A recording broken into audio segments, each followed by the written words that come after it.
Olá pessoal, bom dia, tudo bem com vocês? Tudo jóia? Espero que esteja aí tudo na mais perfeita ordem. Você que está nos assistindo, espero que esteja tudo bem com você.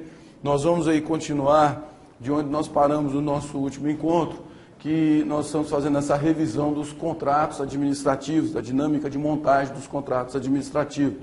Então você tem que o Estado é uma pessoa jurídica, como nós relembramos juntos. Esse Estado, então, ele se organiza exercendo parcela do governo, não é? Parcela do poder que ele tem, e ele usa o direito administrativo para essa organização, e aí o Estado cria a administração pública, e essa administração pública, na gênese de criação do Estado, ela é criada na forma direta ou centralizada, porque toda a prestação do serviço está nas mãos da União, dos Estados-membros, do Distrito Federal e dos municípios, usando da técnica de descongestionamento chamada descentralização, administração pública direta, através de lei, porque o Estado só faz o que a lei manda, princípio da legalidade.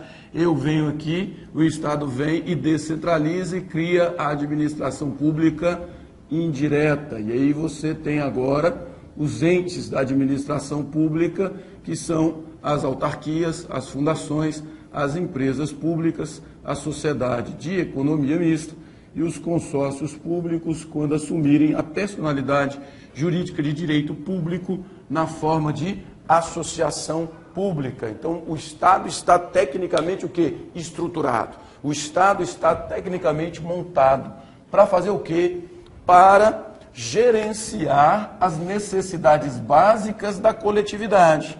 Então, quando se fala em bem-estar social, você tem que trabalhar a essência, e muito da produção do bem-estar social será implementada através de contratos administrativos. Então, você tem que o Estado nasce com esse objetivo nobre, que é o que? A produção do bem-estar social. Mas ele só produzirá esse bem-estar social fazendo o quê? Através de toda a sua estrutura organizacional, praticando os mais variados atos administrativos, e esses atos vão produzir efeitos dentro da sociedade. E esses atos vão produzir efeitos dentro da sociedade. O que nós estamos fazendo? Nós estamos trabalhando juntos e relembrando agora um ato administrativo. O contrato é a manifestação de vontade do Estado numa relação o quê? Obrigacional. Não é verdade? Numa relação obrigacional. Então o que você vai fazer aqui? Esse ato administrativo agora tem um nome.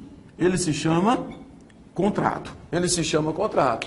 E, como todo ato administrativo precisa, para ser válido, lembra dos requisitos de validade? Você tem finalidade, forma, competência, objeto e motivo. O contrato precisa de finalidade, forma, competência, objeto e motivo. Finalidade ampla de um contrato, a produção do bem-estar social. Finalidade específica de um contrato, eu quero contratar agora, por exemplo, um serviço para a prestação aí de um serviço aí em qualquer área, por exemplo. Tá certo? Finalidade ampla e específica. Forma, e aí eu pedi para você fazer o quê? Artigo 54 da Lei 8666. A partir do artigo 54 da Lei 8666, você tem a construção formal dos contratos administrativos.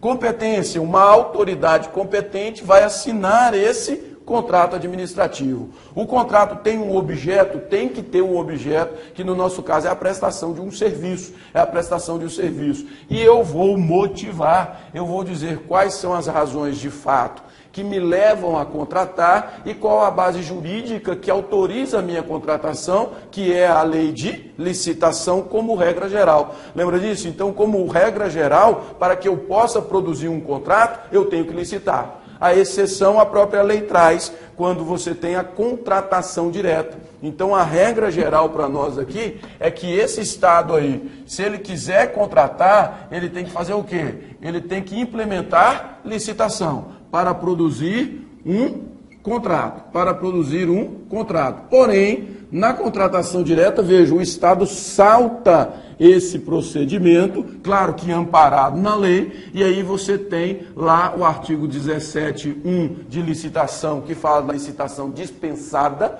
o artigo 24, que fala da licitação dispensável, e o artigo 25, todos da 8666, que fala da licitação inexigível. Casos de contratação, o que? Direta, quando esse Estado vai, de forma motivada, dizer o porquê que não implementou o procedimento e vai fundamentar agora de forma legal o que? A sua não utilização do procedimento, tá certo? Então isso aqui é para lembrar da dinâmica que nós estamos trabalhando, porque vimos aí o conceito do contrato, relembramos o conceito, a estrutura e chegamos onde? Na forma de proteger quem? O empresário, porque você tem uma relação obrigacional estabelecida entre quem? Entre a administração pública e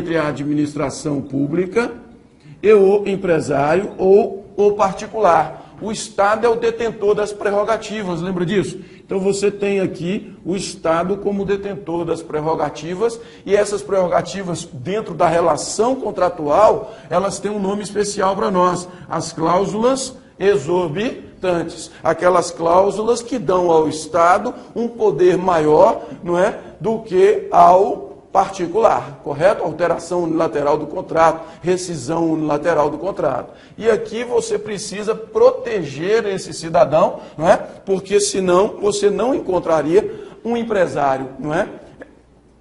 Em seu pleno juízo que quisesse celebrar um contrato